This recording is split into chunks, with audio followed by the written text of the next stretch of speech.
Good morning Mars, and welcome to the video. Today we will be painting the model for Barillan, who is one of the characters in Cement City. I debuted this 3D printed model on episode 5 and it replaced the previously hand sculpted models that were on the Tolboy. Barry's model is 3D printed and I got the STL of Heroforge, so he is a custom made appearance that is converted into an STL, downloaded and printed out using a resin printer. In my case, a Creality LD-00H2. This is one of the more accessible ways to get a relatively well customized model. It does require that you have a 3D printer, and Heroforge's asking price is a little bit steep for an STL.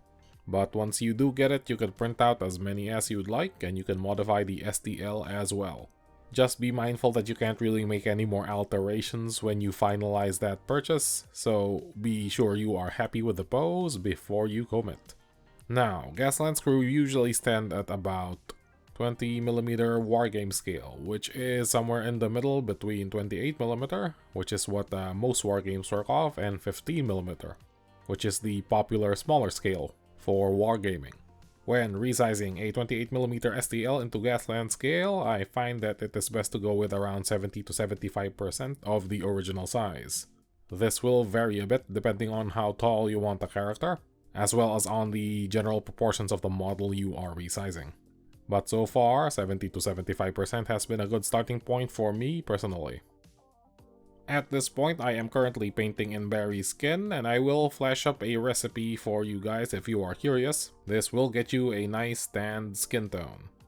Now, as I make a start on Barry's clothing, I'm gonna address the general style I'm going for here. For this crew model and any future crew models of my Gaslands Cement City campaign, I will be using a decidedly retro painting style, which means it's almost all layered painting, so I won't be doing any zenithal highlights, I won't be doing any glazing, I won't be doing any washes, which is a far cry from how I usually paint my miniatures. And the reason I'm going down that route is because of the purpose of the miniatures. Now, besides their usual role as play pieces, these models are also predominantly going to be photographed, so I need them to be readable from a distance. Now, the rule of thumb is that the model needs to look good from 3 feet away. For my purposes, I think these models need to make sense from 3 feet away, because we will be mostly seeing them through a camera lens, which most of the time will be roughly 2 to 3 feet away. Barry is also quite small, so I want all his little details to pop up, and we will achieve that through some good old-fashioned edge highlighting. Now, I am not by any means Johnny Edge Highlighter. I am not the cleanest at it, my lines aren't particularly straight. But I do really like the things I paint in this style. I've done a whole batch of them in this style once before, and they turned out pretty alright. From where we are in the video, you can see I'm practically already edge highlighting. The model is small enough to demand the use of my edge highlighting brush. And once these initial layers of edge highlighting go down, the ones that follow will be much smaller. While I finish out the color blockings on screen, let's talk about the channel real quick. We are now well on our way to 300 subscribers strong, and I am pretty psyched about that. If you are new to the channel, thank you for watching the video.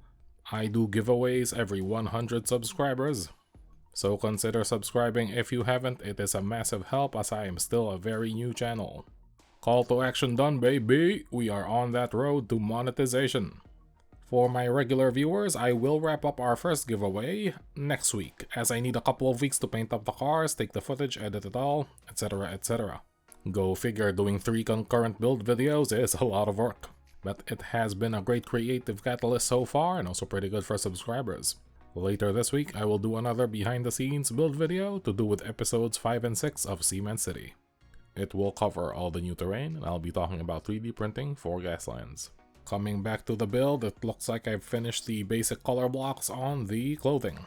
I'll be doing Barry's scarf next in orange trim, and then I will be doing the metal bits, which is just a gunmetal, a wash, and then a highlight with a silver.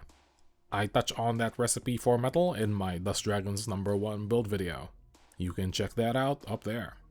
Now, I did get footage of me painting the seashell on Barry's shoulder, but it was way out of focus, along with the footage of painting on the metal bits on the guns, so I've had to leave them out, sadly. I have also left the finer highlighting steps out of the footage as it is very difficult to film. So I will just show you the finished results per step.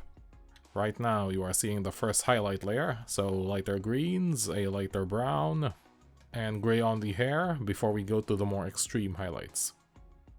For the absolute peaks of these highlights, I usually default to a birch color, scale 75 birch to be exact. But for things that are black, like hair, I tend to go with pure white. The lights here are quite harsh. I did not yet have my continuous lighting set up at this point. So we'll just quickly hop on over to where the sun is, and we can have a better look at Barillan. Now I am pretty happy with how Barry has come out here. You'll see he is glued to a piece of a kit that has a magnet down the bottom, so he can just hop onto the Tolboy in the back. He counts as a machine gun on a turret, even though he's actually just holding the machine gun. I think it looks cooler that way. It's a bit more personal. This is his buddy, Francisco, who is armed with a shotgun and also a handgun. Well, he's only visually armed with a shotgun, but that is fine. And Kiko rides up the front, next to their driver, who I haven't named yet. And I will not be replacing their driver, because I'm fine with that model. You can barely see him anyway. And yeah, the finish I am pretty happy with. From that distance, they look absolutely the way I would like them to look. Francisco in the hat is another 3D printed model. He is not a Heroforge one, he is a Desktop Hero STL, which is a free alternative to Heroforge. Their options are a bit more limited, but they do provide the STLs for free. Once you get that body in that pose you'd like, and you learn a bit of Tinkercad, you can do all sorts of things. I'll do a video on that in the future. And that is this upgrade to the Barillans done. They actually do have a sponsor now, they just haven't been updated mechanically because I need to update them visually first. It will very much be a you will know it when you see it kind of update. And yeah, that is us for the video. Thank you very much for watching, and I will see you next time.